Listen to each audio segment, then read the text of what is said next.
Your Duramax is misfiring and setting a bunch of codes. Here's a tip on what to diagnose and what to look for. Dylan, this truck came in and you had a bunch of codes. What was going on? How does it feel? Let's show maybe everybody what this feels like. Let me start it up and you can feel it. See how bad this truck is running and how much it's shaking? Right now the engine is misfiring and we're going to show you why. So I scanned for codes and I had about 12 different codes. There were several for the exhaust after treatment, and right now it's restricting the vehicle speed to 65 miles an hour. And I had misfire codes for injector 4 and then also circuit codes for injector 4. I came and I accessed, luckily number 4 is over here where it's a little easier to get to. I took the injector connector off,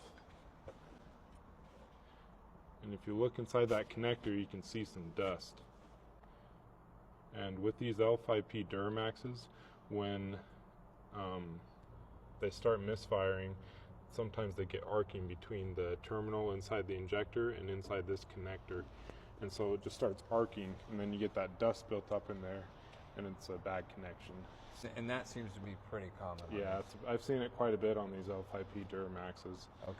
Causing misfire issues. So and so that single issue is likely the culprit of all 12 codes that we're having, because the misfire is causing the DPF issues and other things like that because it can't regen. Okay, so what's the fix for it then? So I like to use Fleece. They have an updated L5P Duramax injector connector where they have better terminal retention and you get a lot better connection with their connectors. So you just splice in the new connector, put it back together, and it's fixed. Yeah, and then it's fixed. So we'll recommend doing all 4 on this side just to eliminate the issue of those 4, and if they want to do all 8 we can, but the other side is buried underneath a bunch of parts. So and L5P is basically 2017 to current. So if you guys have that issue on your truck, you're probably going to need to update the injector connectors, get it done.